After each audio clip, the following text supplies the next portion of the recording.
Olá, me chamo João Vitor Carvalho Falcão, sou estudante de medicina, fui orientado pelo professor Dr. Carlos Alexandre Antunes de Brito e hoje farei a apresentação sobre a caracterização do perfil clínico epidemiológico da doença inflamatória intestinal em uma coorte prospectiva e unidade ambulatorial de referência na cidade do Recife. Nosso trabalho contempla o terceiro objetivo do desenvolvimento sustentável da ONU, saúde e bem-estar. A doença inflamatória intestinal é um termo amplamente empregado para designar principalmente a doença de Crohn e a retocolite ulcerativa, enfermidades imunologicamente mediadas. Caracterizam-se pela inflamação crônica da mucosa de etiologia multifatorial, onde estão envolvidos diferentes fatores genéticos, imunológicos e ambientais. Apesar do aumento de número de casos dessas enfermidades no Brasil, há ainda uma escassez de estudos avaliando a adequação da abordagem terapêutica e acesso às terapias, especialmente na região norte e nordeste do nosso país. O diagnóstico das doenças inflamatórias intestinais baseia-se em um conjunto de achados clínicos, endoscópicos, radiológicos e histopatológicos, não havendo nenhuma característica patognomônica.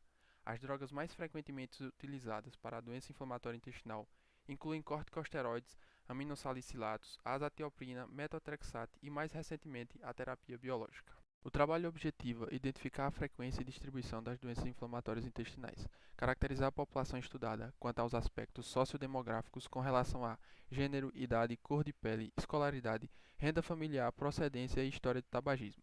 Indicar os aspectos clínicos com relação à história familiar de doença inflamatória intestinal, história pessoal de apendicectomia ou outras cirurgias. Avaliar o tempo decorrido entre o início dos sintomas e o diagnóstico, além de evidenciar o segmento anatômico mais acometido e presença de manifestações extraintestinais. O estudo proposto é uma coorte prospectiva de pacientes acompanhados no Serviço de Referência para Doença Inflamatória Intestinal do Hospital das Clínicas, UFPE. As medicações para o tratamento destes pacientes são regularmente fornecidas pelo SUS, inclusive terapia biológica. O projeto foi submetido e aprovado pelo Comitê de Ética em Pesquisa do Hospital das Clínicas da UFPE. No trabalho foram avaliados 53 pacientes com doença inflamatória intestinal, 60% da amostra diagnosticada com retocolite ulcerativa inespecífica, 34% com doença de Crohn e apenas 6% com colite indeterminada. Avaliando as variáveis epidemiológicas, podemos observar que houve uma prevalência do sexo feminino, da raça branca e de pacientes com idade entre 21 e 40 anos. Existe uma importante associação do tabagismo com a doença inflamatória intestinal. Nesse sentido, avaliamos 49 dos 53 pacientes da amostra e podemos notar que há uma maior prevalência de ex-tabagistas na retocolite ulcerativa indeterminada, corroborando com os dados da literatura. Além disso, estudamos também a associação da história familiar na doença inflamatória intestinal e notamos que 13% dos pacientes tinham história familiar positiva, com destaque para a doença de Crohn, que apresentou maior prevalência desse fator de risco. Nesta tabela, observamos o tempo decorrido entre o início dos sintomas e o diagnóstico. Aqui destaca-se a doença de Crohn, que apresentou maior demora diagnóstica.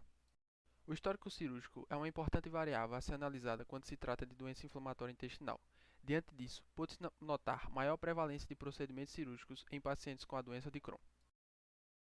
A doença inflamatória intestinal tem como característica importante o acometimento extraintestinal. Em nosso trabalho, verificamos que a manifestação extraintestinal mais prevalente foi a conjuntivite, atingindo quase 20% da amostra total. A artralgia foi a segunda manifestação mais referida.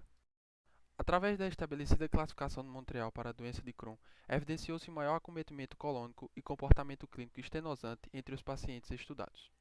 Ainda através da classificação de Montreal, agora para a retocolite ulcerativa, notou-se predomínio de colite extensa e comportamento clínico em remissão na amostra avaliada.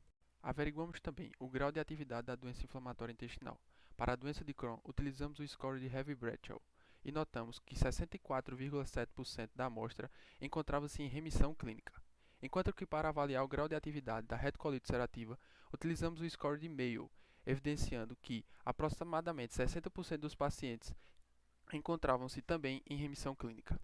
Por fim, agradeço ao meu orientador, professor Dr. Carlos Brito, aos preceptores do Serviço de Doença Inflamatória Intestinal do Hospital das Clínicas da Universidade Federal de Pernambuco, doutora Valéria Martinelli, Dr. Gustavo Lima e doutora Graciana Vasconcelos, e aos residentes do Serviço de Gastroenterologia.